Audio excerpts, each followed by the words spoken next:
À l'occasion de la sortie de son dernier livre, La Symphonie du vivant, le biologiste Joël de Ronet revient, à travers l'exemple de la méditation qu'il pratique depuis une quarantaine d'années, sur les découvertes en épigénétique qui devraient conduire à un développement de la médecine préventive.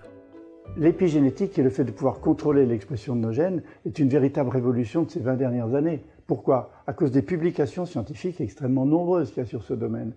Et je voudrais aussi donner un autre exemple. Épi veut dire par-dessus, disons le message génétique, le code génétique que nous portons tous dans notre ADN.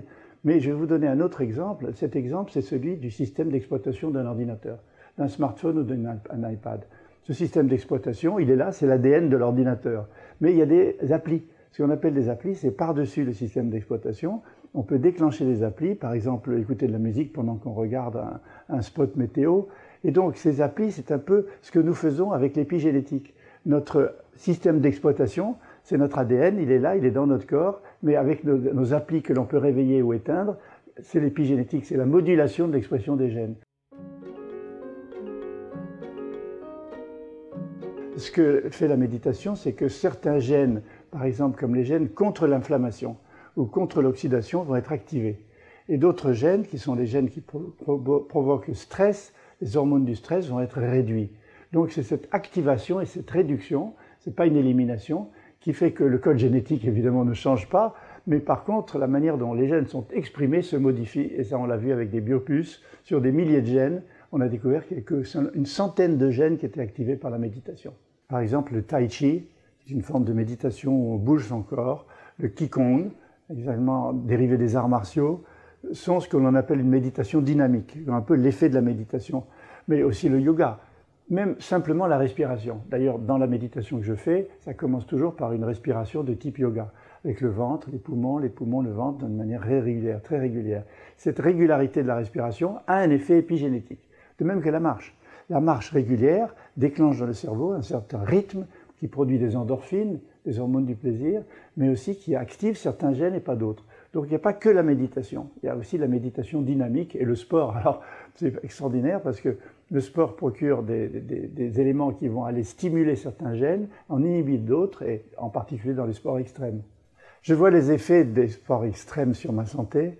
Évidemment, on se maintient plus en forme, on vieillit peut-être moins vite, en tout cas on se maintient en bonne santé, mais surtout les sports extrêmes, pas seulement les sports extrêmes, mais les sports en général, provoquent de l'épigénétique puisque certains produits sont fabriqués dans le corps, des endorphines, des hormones du plaisir, du glutamate qui passe la barrière méningée et produit de la sérotonine dans le cerveau, c'est-à-dire une hormone anti-anxiété, la dopamine, l'hormone du plaisir. Mais ce qui est extraordinaire avec les sports extrêmes et l'épigénétique, c'est que ça suscite le contraire et le pour.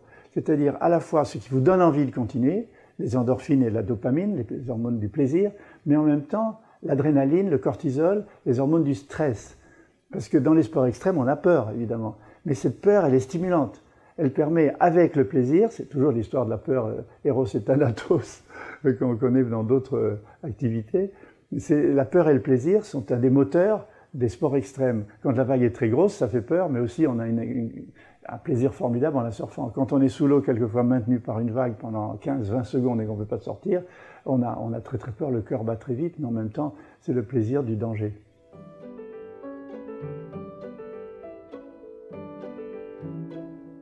Alors il y a une bonne nouvelle et une mauvaise nouvelle. La bonne nouvelle, c'est que oui, on peut faire quelque chose pour soi. Oui, avec l'épigénétique, les 5 éléments de sa vie de tous les jours, peut-être même de tous les heures, la nutrition, l'exercice régulier, le management du stress, le plaisir de faire ce qu'on fait et l'harmonie du réseau social, familial et professionnel, on a une influence sur nos gènes. Ça, c'est la bonne nouvelle. Mais la mauvaise nouvelle, c'est que de manière involontaire, il y a des effets extérieurs de notre propre environnement qui agissent aussi sur l'épigénétique. Par exemple, la pollution, du diesel, par exemple, trop de soleil, du bruit, des vibrations. Tout ceci agit aussi sur nos gènes. Donc il y a l'aspect volontaire, oui, on peut faire quelque chose pour soi, et l'aspect involontaire, l'épigénétique est aussi contrôlée par l'environnement dans lequel on vit.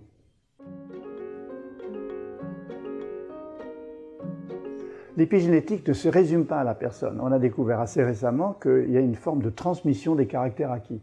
C'est la vieille histoire de l'inné et de l'acquis, de Darwin et Lamarck. Darwin, les mutations au hasard, sélectionnées par la sélection naturelle, font la variété des espèces vivantes. La marque, c'est la fonction qui crée l'organe. La fameuse histoire du cou de la girafe qui s'allonge pour aller chercher les fruits au-dessus des arbres fait que les girafes ont ensuite transmis ce gène du cou allongé aux autres. Bon. Alors la discussion maintenant, elle est réglée en partie par l'épigénétique, puisque l'on sait qu'on peut transmettre des caractères acquis à la descendance, pas par modification du code génétique, mais par modification de l'expression des gènes. Pourquoi et comment? C'est que dans le spermatozoïde et dans l'ovule, il y a beaucoup d'autres choses. Il n'y a pas que de l'ADN, il y a aussi des ARN, des petites molécules qui agissent comme des interrupteurs. Et donc l'embryon qui se forme, il est déjà dans un environnement qui va le conditionner à aller dans telle direction plutôt que telle autre. Et c'est ainsi qu'on a démontré, dans le livre, des publications scientifiques très importantes dans le monde entier, que le stress, l'addiction aux drogues, l'addiction au tabac, sont transmises, pas à 100%, mais en grande partie aux enfants, à la descendance, et même à la descendance de cette descendance, qui est une découverte extraordinaire.